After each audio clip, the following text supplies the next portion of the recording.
Jumpa lagi bersama Cocot Bidal ya, kita akan melanjutkan alur cerita dari Jung Seok, yaitu si preman yang berubah menjadi anak SMA. Langsung saja, gadis menjerit di atas jeruk purut dan cerat-cerit trut. Debat kali ini diawali dengan cerita kemarin, yaitu ibu si Shin Jae yang berteriak, "Itu kau, iblis yang akan mengambil nyawa putriku, tidak lain adalah kau." Dan di sana Jung pun terkejut dan terdiam. Lalu Jung di sana pun berkata, "Apa maksudnya itu? Aku akan mengambil nyawa Shin Jae he?" Dan di sana Shin Jae pun terbengong dan ibunya pun berkata lagi, "Iya, itu benar. Kau adalah pendosa yang mengancam kehidupan Jae sejak beberapa waktu lalu. Aku tidak pernah melihat spirit segelap dirimu, jiwa yang menghitam itu. Kau pasti telah melakukan suatu jenis perbuatan kotor, iya kan?" Sambil terlihat aura kegelapan dari si Jung itu. Jung di sana pun bergumam, Tunggu, itu mungkinkah itu yang terjadi di kehidupan yang lalu?" Sambil ia membayangkan Shin Jae yang ada di berita koran karena bunuh diri. Lalu di sana Jung pun bergumam lagi, "Tapi anehnya itu terlalu akurat untuk kuabaikan. Itu memang benar, jiwaku masihlah pak tua yang berumur 40 tahun." Di sana ia membayangkan semua kejadian yang dialaminya pada waktu ia dihidupkan kembali. Sedangkan di sisi Jae, ia pun berteriak, "Itu tidak benar. Ibu sama sekali tidak tahu apapun. Jung Seok adalah teman yang membantuku lebih dari siapapun." Sambil ia berteriak di sana. Sedangkan di sisi Jung Seok, ia pun berkata, "Oh, Jae." Sedangkan di sana si Jung pun terkejut dan melirik. Ternyata temannya berkata, "Apa ini? Rupanya dia benar-benar anak dukun. Apa dia gila? Siapa yang akan percaya dengan hantu?" Sambil terlihat Shin Jae yang melirik dan Jung melihat orang itu. Lalu di belakang Jae, mereka pun berbisik-bisik. Dia memanggil orang dengan sebutan pendosa. Orang seperti itu rupanya benar-benar ada. Aku tidak pernah melihat ini sebelumnya. Ibu Jae pun di sana pun marah dan berkata, "Tutup mulut kalian, dasar bodoh. Apa kalian tidak takut dengan hukum ilahi?" Di sana seseorang temannya pun berkata lagi, "Wah, menakutkan. Dia bilang hukuman ilahi. Sambil terlihat Shin Jae yang termenung di sana karena ocehan dari temannya itu. Lalu di sisi Jung ia pun terdiam. Lalu ia menghampiri Jae dan ia berkata, "Jae, kau harus pulang ke rumah untuk hari ini." Dan Jae di sana pun terkejut. Ia berkata, "Apa? Jung Seok, apa yang kau katakan?" Di sana Shin Jae akan memegang si Jung Seok, tapi tidak jadi karena si Jung Seok memalingkan badannya dan pergi meninggalkan Shin Jae. Jung Seok berkata, "Maafkan aku, tidak ada yang bisa kulakukan mengenai hal ini." Sambil ia berlalu pergi. Di sana Shin Jae pun duduk di lantai dan ia termenung. Di sisi teman-temannya, mereka pun berkata, "Wow, Jung Seok, walaupun demikian itu benar-benar dingin." Dan seseorang lagi berkata, "Ya, dia adalah orang yang selalu melindungi Jae selama ini. Tapi tidak, bajingan itu memang selalu seperti itu. Aku tahu segalanya yang terjadi akhir-akhir ini hanyalah acting." Di sana Shin Jae pun berkata, "Acting? Tidak mungkin. Oh, Jung Seok." Di sana Jae pun bergumam, "Lalu janji yang kau buat denganku?" Sambil ia membayangkan saat-saat bersama si Jung Seok, dan si Jung Seok di sana berjanji akan melindungi Shin Jae sampai kelulusannya. Ia pun bergumam, Untuk apa semua itu? Apa itu hanya aktif?" Lalu tiba-tiba pundak Jae dipegang oleh ibunya. Ibunya pun berkata, "Apa kau sudah mengerti sekarang? Orang itu sama sekali bukan temanmu. Dia hanyalah monster yang akan menghancurkan apapun. Bangunlah, ayo pergi." Sambil ia melihat si Jung Seok yang berlalu pergi dan Shin Jae pun ikut pulang bersama ibunya. Lalu selang beberapa waktu kemudian terlihat di sana sebuah altar persembahan dan beberapa alat di sana. Di sana ternyata tempat tinggal ibu si Shin Jae. Terlihat di sana ibu Shin Jae sedang memandangi Shin Jae itu. Shin Jae pun terdiam di sana dan ibunya pun bergumam, "Malangnya dirimu. Bahkan meskipun ini adalah satu-satunya cara untuk menyelamatkan hidupmu, tapi untuk harus mewarisi kehidupan yang mengerikan ini, Aku adalah yang terburuk, benar-benar yang terburuk. Lalu ia berkata, persiapkan dirimu Jaehe. Di sana ia melemparkan sebuah buku di depan Sim Jaehe. Ibunya berkata, ini adalah dasar yang harus kau ketahui sebagai seorang dukun.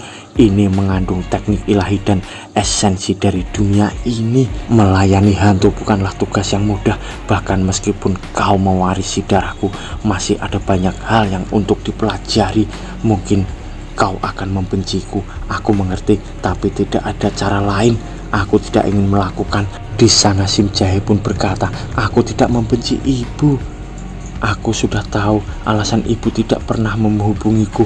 Bahkan saat aku datang untuk melihatmu, itu semua karena ibu tidak ingin membuatku terlibat. Jika orang seperti itu sampai melakukan hal ini, maka itu pasti karena benar-benar tidak ada cara lain. Tapi lalu di sana Sim Jaehe membayangkan saat-saat bersama si Jong Seok lagi dan janji mereka dengan jari kelingking, dan di sana terlihat wajah Sim Jaehe yang berbingar-bingar karena bahagia mempunyai teman si Jong Seok. Lalu di saat ini si Sim Jaehe pun menangis. Ia pun berkata, jika semuanya memang akan berakhir seperti ini, ku harap sejak awal aku tidak pernah tahu apa itu kebahagiaan. Di sana ibunya pun berkata, berhentilah mengatakan hal-hal seperti itu, tidak ada cara lain. Sambil terlihat di sana ibunya yang menangis juga akibat perkataan dari Sim Jaehe itu. Di sana Sim Jaehe akan mengambil buku itu dan ia berkata, iya aku tahu. Lalu tiba-tiba buku itu diambil oleh seseorang dan ia berkata, apa-apaan ini? Kenapa ini dipenuhi dengan kata-kata aneh? Ternyata itu adalah si Jong Seok dan ia berkata lagi, apa tujuannya mempelajari semua ini? Bukankah akan jauh lebih baik untuk belajar bahasa Inggris? Di sana Sim Jaehe pun terkejut dan berkata, Jong Seok, bagaimana bisa? Lalu tiba-tiba ibu si Sim Jaehe pun marah berkata, kau pikir kau itu siapa? Lalu ketebruk. Di sana Jong Seok ternyata duduk di lantai. Di sana ibu Sim Jaehe pun berkata, apa yang kau lakukan? Dan Jong Seok menjawab, seperti yang Anda katakan, aku memang yang terburuk dari yang terburuk. Putrimu satu-satunya Sim Jaehe, akulah yang membulinya selama setahun terakhir. Lalu di sana ibu si Sim Jaehe pun murka. Ia bilang, kau bilang apa? Kau bocah tercela. Sambil ia memegang sesuatu di sana dan memukulkannya ke kepala si Jong Seok. Sambil ibu Jaehe pun berkata, beraninya kau melakukan hal seperti itu pada putriku. Sambil ia emosi. Lalu terlihat Sim Jaehe yang khawatir dengan keadaan Jong Seok di sana. Di sana ibunya pun masih emosi. Lalu Jong Seok memandang wajah ibu si Sim Jaehe. Lalu ia menunduk dan berkata, apa memukulku sekali sudah cukup? 100 atau 1000, pukul aku sebanyak yang kau inginkan. Di sana ibu Sim Jaehe akan menangis dan ia berkata, apa yang kau inginkan dari putriku? Dasar monster. Di sana Sim Jaehe pun makin kasihan terhadap si Jung dan si Jung pun berkata, aku hanya punya satu permintaan. Biarkan Jaehe melanjutkan sekolahnya sampai dia lulus. Aku akan meresikokan nyawaku untuk melindunginya. Dan ibu Sim Jaehe di sana pun berkata, kau anak yang menyedihkan. Kau datang sejauh ini hanya untuk mengatakan omong kosong. Aku tidak ingin melihatmu lagi. Pergilah. Lalu Jung pun bertanya, bagaimana Jaehe mati? Apa Anda melihat adegan pastinya? Lalu terlihat penerawangan dari ibu si Sim Jaehe. Di sana Sim Jaehe pun tangannya terikat ke belakang dan ibu Sim Jaehe terdiam di sana. Lalu ia berkata, kau tidak perlu mengetahuinya, pergilah dan jangan pernah mendekati Jaehe lagi. Lalu tiba-tiba ibu Sim Jaehe mendengar seseorang berbicara, apa kau benar-benar puas dengan keputusan itu? Lalu di sana ibu Jaehe terkejut dan ia menoleh. Ternyata di belakangnya adalah si malaikat. Lalu ibu Sim Jaehe pun makin terkejut dan dia berkata, Anda? Lalu ia bersujud di bawah malaikat itu sambil ia berkata, oh makhluk agung dari surga, betapa tersanjungnya hamba pada Anda yang mulia, yang telah sudi datang untuk mengunjungi tempat tinggal yang rendah ini. Lalu malaikat pun berkata, maafkan aku mediator antara hidup dan mati. Aku sama sekali tidak berniat untuk membuatmu bingung. Di sana Ibu Sim Jahe pun bergumam, bagaimana bisa aura suci seperti itu terpancar dari keberadaannya? Dia pastilah malaikat peringkat tinggi dari surga. Tapi apa yang dilakukan sosok suci seperti itu di tempat seperti ini? Lalu Ibu Sim Jahe pun bertanya pada malaikat. Ia berkata, apa Anda datang untuk menghukumku yang berbicara melawan keinginan dari surga? Di sana malaikat pun menjawab, jangan salah paham, kehadiranku di sini sama sekali tidak ada hubungannya dengan itu. Di sana Ibu Sim Jahe membayangkan Jung Seok yang di depannya. Lalu ia pun bergumam, lalu jangan bilang apa karena dia. Apa Anda ingin agar aku mendengarkan apa yang dia katakan dan membiarkan putriku kembali ke sana? Apa Anda ingin agar aku menyaksikan putriku menemui kematiannya dengan sukarela? Apa Anda datang untuk menyuruh seseorang ibu untuk membiarkan putrinya sendiri mati? Di sana malaikat pun terdiam. Lalu Ibu Jahe pun berkata lagi sambil menangis, apa Anda tahu apa yang aku lihat? Gadis malang dan lemah itu mati sendirian di kegelapan, menangis seorang diri sambil terlihat Sim Jahe di penglihatan batin ibunya. Lalu ibunya pun berkata lagi, yang bahkan membuatnya lebih buruk, nama yang dia panggil di saat terakhirnya adalah nama bocah tercela itu, Jung Seok. Lalu di sana terlihat malaikat yang terdiam. Lalu ia berkata, begitu kau sudah menyadari eksistensi Oh Jung Seok. Ibu Sim Jahe di sana bergumam, jadi karena itulah dia langsung mengenali dia.